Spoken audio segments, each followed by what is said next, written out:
পাখিগুলো এখানে আসাতে আমাদের চারদিকের পরিবেশ যেরকম সুন্দর দেখা যাচ্ছে, তার পাশাপাশি আমরা ভিতরে যে কর্মরত লোকজন আছি চরম একটা নাজেহাল অবস্থায় আছে।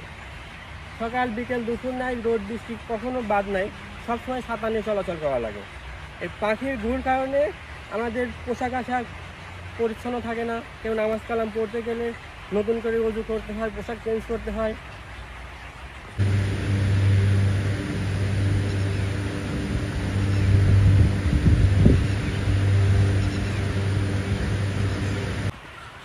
আমি এই আলাস টেক্সটাইল মিলে প্রায় 10 বছর ধরে কর্মরত আছি।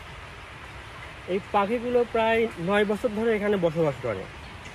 বৃষ্টির শুরুতে এরা এখানে আসে, এখানে বাচ্চা ফোটায়, ডিম থেকে বাচ্চা ফোটায়, বাচ্চা বড় হয়, মোটামুটি শীত আসা আসা ভাব, এই সময় এরা উড়ে চলে যায়।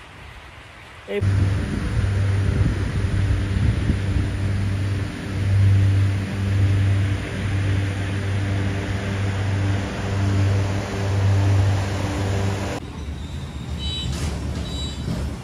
আমাদের আলাস মিলে প্রতি বছরই 15 থেকে 16,000 পাখি আছে এবং এখানে ডিম দেয় এবং বাচ্চা তোলায় এবং 3 মাসের পরে তারা চলে যায়।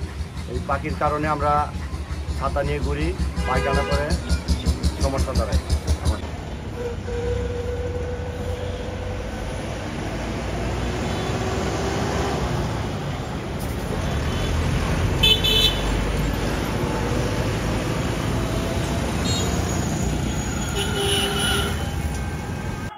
এই পাখিগুলো সারাদিন মাঠে মাঠে গাছে গাছে বিচরণ করে, দল বেঁধে বেঁধে যখন গাছে বসে সবাই মিলে পাখিগুলো ওর একটা যে বিচরণ করার পরে যে সবাই দল বেঁধে এসে সবাই দেখে এবং রাস্তা দিয়ে যারা যায় তারা 1 মিনিটের জন্য এখানে দাঁড়ায়, ছবি উঠায় এবং এই এলাকার লোকজন এইগুলিকে সংরক্ষণ করার জন্য সবাই বলে মারা যাবে না, ধরা যাবে না, এদেরকে কিছু করা যাবে না, সবাই মিলে দেখে রাখা হয় পাখিগুলি এবং রাস্তার লোকগুলি দাঁড়িয়ে দাঁড়িয়ে ছবি উঠায় সবাই।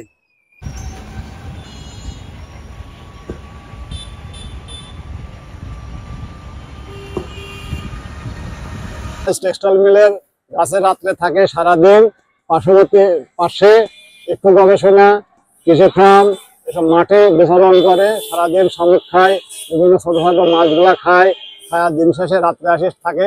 এলাকার প্রাকৃতিক সৌন্দর্য লাগে, বিভিন্ন জায়গায় থেকে লোকজন আসে, এগুলো দেখে, উপভোগ করে, খুব ভালো লাগে।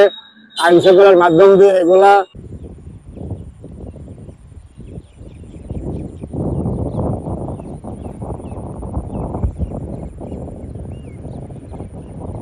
ঈশ্বরদের আলাস মোড় এবং আলাস ক্যাম্প থেকে শুরু করে আমাদের আঞ্চলিক ডাল গবেষণা ইনস্টিটিউটে শামুক খোল নামক বিদেশি পাখি অভয়ারণ্য হিসেবে পরিচিতি লাভ করেছে ইতিমধ্যে। এই প্রজাতির পাখি আমাদের ঈশ্বরদীতে বিশেষ করে শীতকালে আসে, কিন্তু তারা এসে আর যায় না। তারা এখন আমাদের দেশীয় পাখির সাথে অভিযোজন প্রক্রিয়ার মাধ্যমে তারা আমাদের এই বাংলাদেশের আবহাওয়ার সাথে তারা মানিয়ে নিয়েছে। এই পাখির কে রক্ষা করার দায়িত্ব আমাদের ঈশ্বরদীবাসীর সকলের। এই জন্য দরকার সচেতনতা। আমরা চাই এই সবাই যেন এই পাখিটি যাতে শিকার না করে, সেই ব্যাপারে আমি সকল পর্যায়ের জনগণের প্রতি আমি উদাত্ত আহ্বান জানাচ্ছি। ইতিমধ্যে আমরা ঈশ্বরদী পৌরসভা থেকে সচেতনতামূলক কার্যক্রম আমরা গ্রহণ করেছি এবং আমরা ওইখানে একটি পাখির অভয়ারণ্য হিসেবে ঘোষণা করে আমরা ঈশ্বরদী পৌরসভার পক্ষ থেকে আমরা সাইনবোর্ড স্থাপন করব।